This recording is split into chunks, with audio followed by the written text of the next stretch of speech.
Hi, I'm Alan Hills, and welcome to the College of St. Rose's movie review show, A Night at the Movies, brought to you by the campus production club, St. Rose Television. Let's cut to the chase. Things are about to get really fast and really furious here on this show.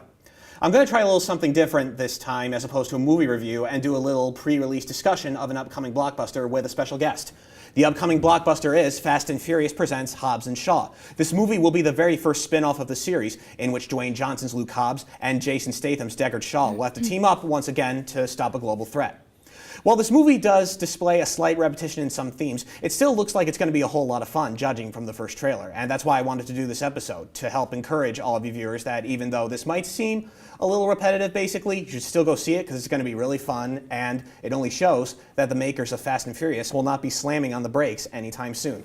And now, let's move on to our special guest, who is a communications major here at St. Rose, with a concentration in film and new media, like most of us here at SRTV, including me. And she's the club's newest member. She is Emily Perez. Thank you so much for coming on the show, Emily. It's great to have you. Alan. Thank you for introducing me. Oh, you're welcome. So the thing is, I love Fast and Furious. They've been on a hot streak for the past few years, and even though Hobbs and Shaw looks like a little repetitive, and I'm sure the critics will butcher it, I still think it's going to be a fun, worthwhile film. I mean, don't you think the same thing? I mean, it's Fast and Furious. Definitely. I do believe just being that they're both such great actors and just their character in general, it will be just fun overall to watch them be in a movie together, being that they were both like, they had this vendetta against each other, and now they're just coming together to like get the bad guy now instead of going after one another, which they always done in Fast and Furious.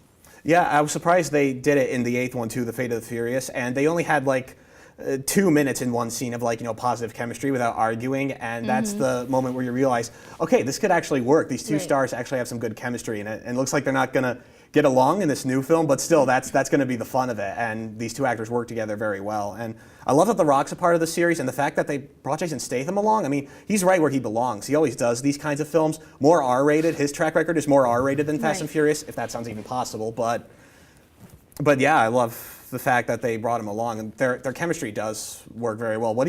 Anything you expect to see from the movie in general? Like, what would you like to see? What do you expect most? I don't know what to expect. Like, obviously, of course, they're gonna have their racing moments and a lot of drama and action, but I think overall, I expect them to find, like, of course, they're gonna find a way to make it like a cliffhanger, as they always have. Like you said, you saw chemistry in the last movie that they had. I feel like that was dumb, like leading up to the plot of this new movie that's coming out, to show like, okay, they can work together. They can find some form of resolution to work within each other without going against one another. So I feel like they always find a way to lead up to something else. Like this is their 9th movie. Like they're constantly making movies, and I don't really know what to expect. Yeah, you're right. What do you expect, Alan? What do you expect? Yeah, I just hope to see a good storyline, and I like your point about the cliffhanger. I feel like the cliffhangers are, why the stories work. We had a cliffhanger in The Fate of the Furious, Charlize Theron's character, the villain Cypher, she escaped. I'm sure something will happen in this movie. Maybe there'll be a cameo there, but I like the point you made about how there's you and I were talking about the movie before we were filming, and they're really winding down on like the racing aspect. The Furious part is in there, but they're kind of leaving the fast element out of that. Do you think that's going to work? I don't know what's their goal. Like, I don't know what's their plan, because that is true. They are cutting down on the racing, but I think it's because you can only go so far with a racing movie. You eventually you have to add in a storyline. You have to add in a plot. You have to, like, over time, I felt like they only did the racing to just build the character's story behind it all, and just how they all met, and just because they have so many different movies, like for each character itself. Like Paul had his own movie. Like each one had an individual movie. But overall, I don't know, like, where they're going. They always have some form of like adrenaline in the movie. Yeah. Overall, like whether it's through racing or through the action. So I feel like they didn't lack in that at all, in my opinion.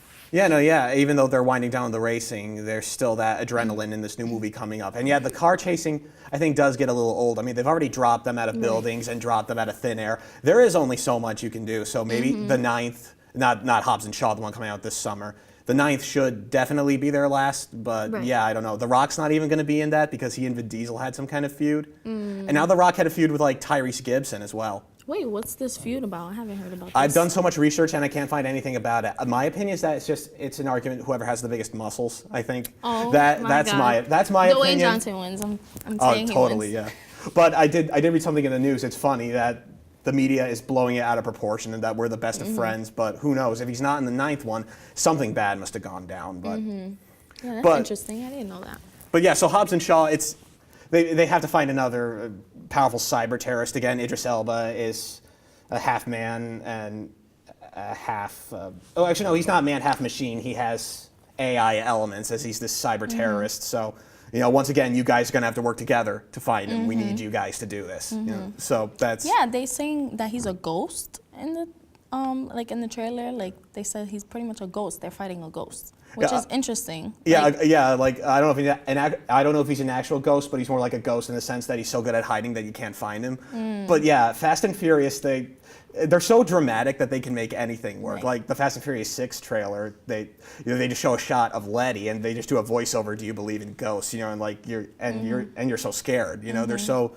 The drama of Fast and Furious is like so effective that it's enough to like leave you hooked and maybe a pinch traumatized at the same time, but instantly like you're hooked. Did you see The Fate of the Furious at all? I didn't get a chance to see it that's in the theater. this Like one- you seen any in the yeah, theater? I've seen majority of them in the theaters. that's Like nice. usually me and my family, we already like once we see like a Fast and Furious movie is coming out, we're automatically like we have to see it. Oh, that's cool. Like is also because just like the characters in it as well.